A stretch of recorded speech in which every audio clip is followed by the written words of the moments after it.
केली हो ना, याला मारायला पाहिजे. नाही 2 मिनिटं परत करणार का चुकी अशी? परत अशी चूक माझ्या हातून होणार नाही. ठीक आहे, चला.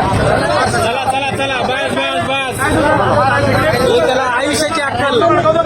हे आमचे विशाल भाऊ याच्याकरता सांगत असतो नेहमी, कायद्याच्या पुढं कोणी नाही. त्यांना पोलिसांचं सुद्धा म्हणजे हे केलं. कुठली पद्धत आहे की एका गरीबाला, मग संविधानाच्या पुढं कोणी नाही. ठीक आहे, शेवट संविधान आणि सुरुवातीला सुद्धा संविधान. काय वाटलं हे सगळं बघून? चांगलं वाटलंय. म्हणजे कुणालाही कमी समजू नये. कमी समजू नये. आणि गाडीवाल्या ड्रायव्हरला तर कधी नाही. गाडीवाल्या ड्रायव्हरला आहे ना कमी समजू नये. बाकी कुणालाही समजून घ्या तुम्ही. कारण ड्रायव्हर हा ऑल इंडियामध्ये फिरतो. पाहिजे तर बाहेरच्या देशात पण फिरतो. बाहेरच्या देशात पण फिरतो. सर्व ठिकाणी पाणी पिलेला असतो, पण तो आपल्या कुठल्या तरी मजबुरीने मजबुरीमुळे करत असतो. कुणाला नडत नसतो. त्याचा गैरफायदा उचलायचा फायदा नाही. उचलू नये. हे